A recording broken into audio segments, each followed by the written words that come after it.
The world is changed. I feel it in the water. I feel it in the earth. I smell it in the air. Much that once was is lost, for none now live who remember it.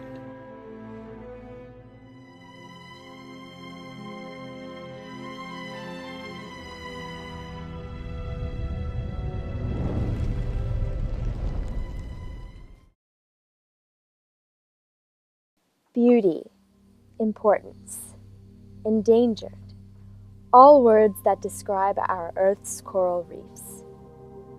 25% of all marine life live within these beautiful structures, each one a bustling metropolis of fish, polyps, and plants. But unfortunately for us, we are losing our coral reefs. According to Reefs at Risk Revisited, approximately 75% of the world's coral reefs are currently threatened by a combination of local and global pressures.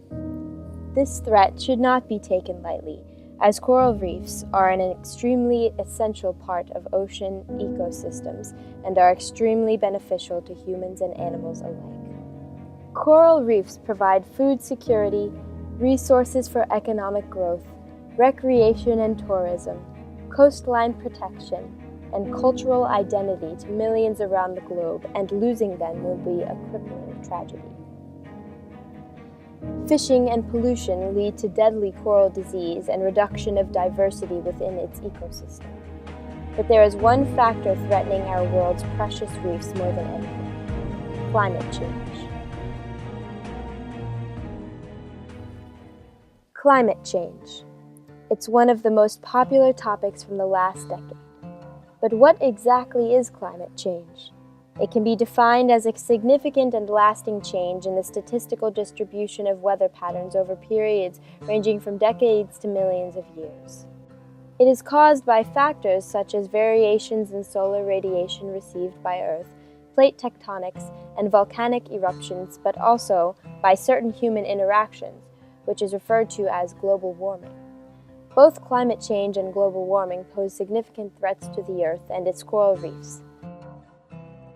According to Science magazine, the link between increased greenhouse gases, climate change, and regional-scale bleaching of corals, considered dubious by many reef researchers only 10 to 20 years ago, is now incontrovertible.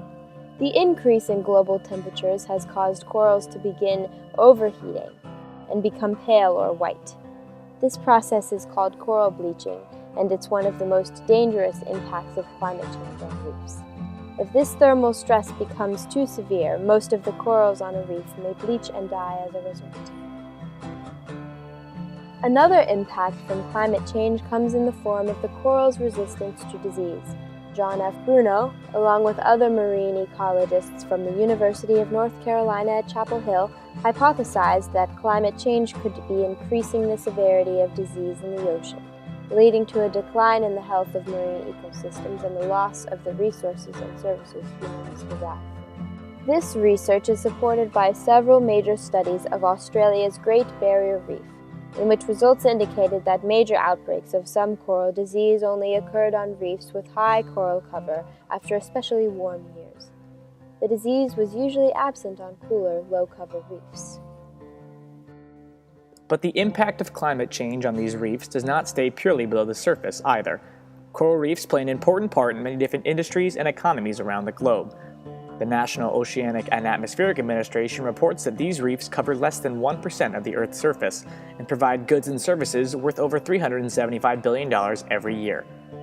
Marine tourism, diving tours, fishing trips, hotels, restaurants, and other businesses based near reef systems provide millions of jobs and power entire economies in Australia, Mexico, Israel, the Bahamas, India, China, the United States, and many other countries. The destruction of these extremely important reefs would be crippling to these locations and the tourism and fishing industries within them.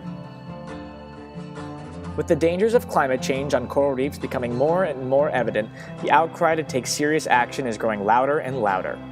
The NOAA Coral Reef Conservation Program seeks to answer these cries.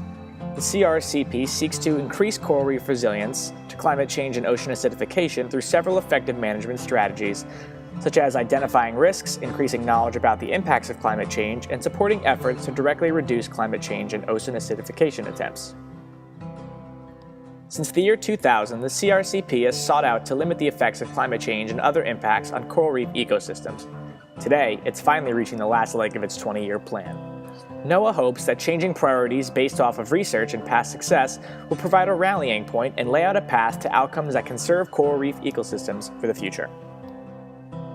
John Bruno thinks that even conservative forecasts suggest that we could lose coral reef ecosystems by the end of the 21st century. The Great Barrier Reef Outlook report of 2009 predicts that an increase of 2 degrees Celsius in the average sea temperature will likely lead to annual bleaching, with up to 97% of reefs affected and almost certain regular large-scale mortalities. According to the Status of Coral Reefs in the World 2008, 19% of coral reefs are effectively lost, 15% are seriously threatened with loss in the next 10 to 20 years, and 20% are under threat of loss in the next 20 to 40 years. The time for change is now. Climate change threatens coral reefs, their diverse ecosystems, the industries they support, and the habitats they protect. And if humans don't start correcting the actions they've made in the past, they can very well lose their reefs entirely. The NOAA has taken significant steps with their conservation programs, but they still require increased funding and new technology in order to continue combating climate change. For the time being, the responsibility is on humans to make positive changes to the world. Finding new ways to reduce greenhouse gas emissions and reducing pollution are just two of the ways people have already begun to fight back. Success in reducing climate change will allow coral reefs to continue thriving and playing an extremely important role across the globe, and will also help to keep other environments healthy and alive as well.